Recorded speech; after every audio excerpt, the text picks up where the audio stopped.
Testing. Hi guys, so today's video is going to be a non-spoiler season 2 review of Netflix's Castlevania. We had a review of season 1. We agreed it was a bloody, violent, Little on the nose, but ultimately maybe going somewhere good. If you're unfamiliar, this show follows Dracula. He wants revenge after humans did something to someone he cares about, and you are following somebody who was...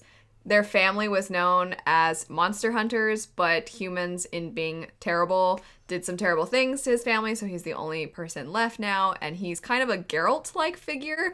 And then you have a girl who is really determined to carry on history and protect people. And then in season 2, you have Dracula's son, who opposes what he's doing against the humans, because rather than just seeking revenge on the people who caused him pain, he's seeking revenge on all of humankind, and he wants to exterminate everyone. He opposes it so much, his name is Dracula backwards. That's how much he opposes it. Something that I thought benefited season 2 over season 1 is the fact that it is 8 episodes instead of 4, and I definitely think that it took its time where it needed to, and then it moved quickly when it needed to. I thought the pacing was fantastic. The first 5 episodes are a lot of setup, and you actually don't really follow your heroes as much as you would expect. You get a lot more vampire court intrigue, I guess you could say, and also some humans that have joined the vampires, and you get a lot of their backstories and the intrigue with them,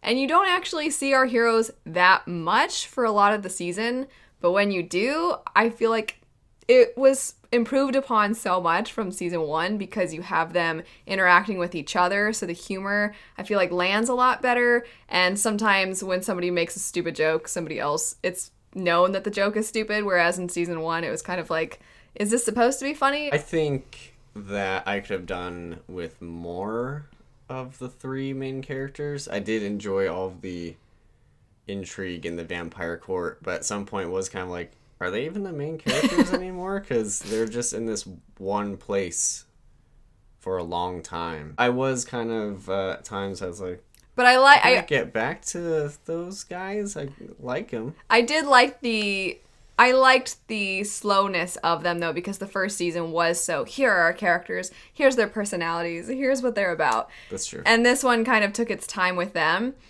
But the last 3 episodes they're actually very emotional in so many different ways. So you get this show has amazing battle sequences. The fight scenes, I'm trying to think if there's a show that I like the fight scenes more. I mean, I'm a huge fan of Full Metal Alchemist Brotherhood, we both are, and I love the action scenes in that. It's very different from that. One character, they use a whip and a sword. One character has magic, and then the other one is half vampire, so then they kind of have a mix. Got a whole bunch of powers. Yeah, they have a mix, and then the vampires are just insanely strong, and they have their monsters, and so the fight scenes are just incredible.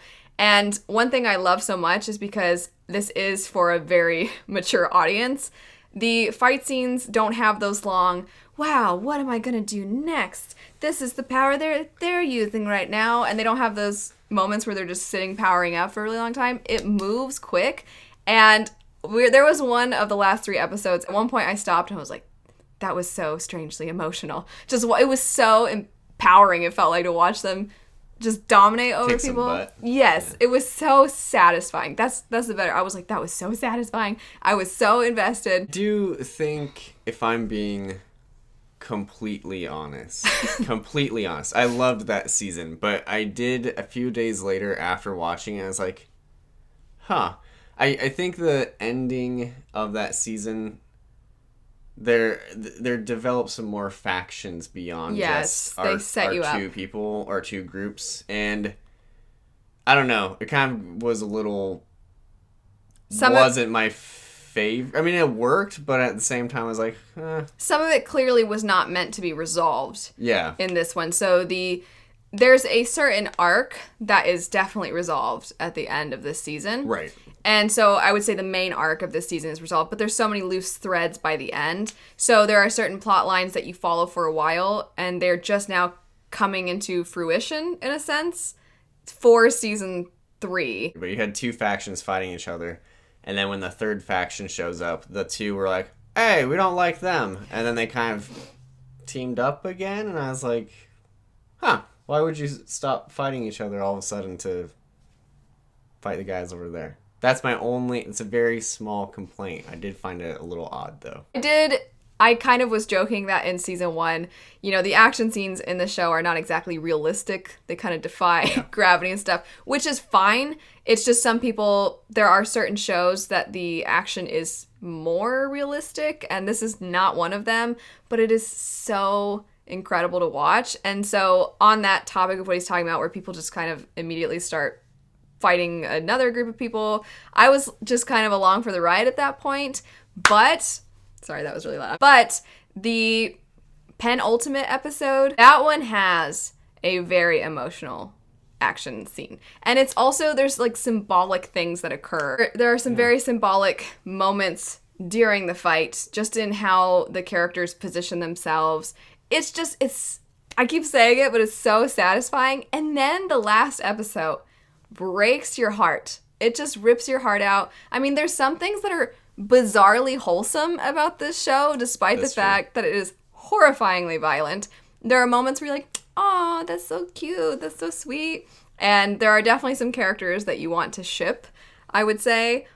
But the last scene of the show, you're like, this is where we're ending this season? This is really sad. It's really sad. It's really, really sad. And I feel like if you watch season 1 and you're really unsure if you want to keep going. Keep going. Keep going. Yeah. This season was one of my favorite. I'm obsessed. It's a new obsession. I wanted to immediately rewatch. I basically made him watch all of seasons 2 and 3 basically in one day. I was like, you have the day off today. Do you want to watch some more Castlevania? And then once I got to a certain point, I'm like, next episode. And we just watched the whole thing because it was incredible. I wish it were longer. I mean, I think the amount of episodes was perfect, but in a way, like, I don't know, the political, if you want to call it that, maneuvering of the vampires, it's like Game of Thrones level, like... This person is manipulating this person. And, like, I was like, oh, I want to know all about these creepy people. While also wanting more of the main characters. Well, yeah, on exactly. Your end. Exactly. I wanted more of everything. All of them. Yeah. I was pretty satisfied with the second season. I don't know if there was much of anything that I would have changed. I loved it. Maybe what he was referencing before about how there are some elements that come into play in this season that don't ultimately play the biggest role in this season, and they're more for later seasons. They're set up. So I don't mind that because, so we've already seen season 3 and we won't go into details, but there are some things in season 3 that actually I would say lack a little bit of setup. And so it's kind of funny that they took time in this season to set things up and still didn't give a lot of setup for certain plot lines in season 3. But ultimately, it was fantastic. It's one of my new favorites. So good. Like I've said many times though, I know that we are like, oh yeah, guys, gee willikers, it was great. But so I know that makes it come across like, oh, what do they actually even consider violent then? It's super violent. It really truly is. I had a friend watch it recently and they're like, I wasn't sure what your level of violence is, but then I started watching and realized, oh no, this is super violent. So I know I keep bringing that up, but truly that's going to probably, I think, turn some people away. So if you want some good action-packed, horrifically violent, occasional nice friendship moments, found family,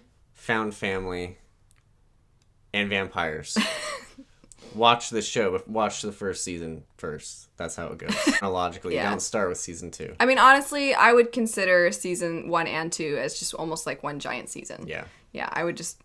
It almost felt like season 1 was like, we're going to try this thing, season and 1, hopefully people watch it. Season 1 felt like a pilot episode. Yeah, exactly. Yeah. A 4-episode pilot episode is what it felt like. So you do have to sort of push through those first 4, but it gets so good. It's very, very good. It's incredible. And funny.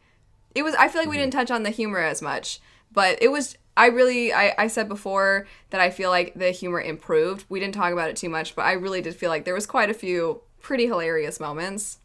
So, yes. I agree. Fantastic. And I think me saying I want more of all of the characters is ultimately a compliment. Like, I enjoyed... them so much. All of them. I mean, enjoyed's a weird word for some of them, but they're all very interesting characters. There are some things that certain characters do to themselves that I'm like, I could have less of that.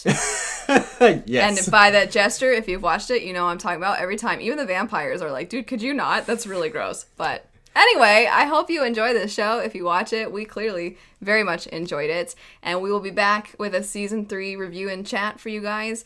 But anyway, have a great rest of your day, and we'll see you later. Bye.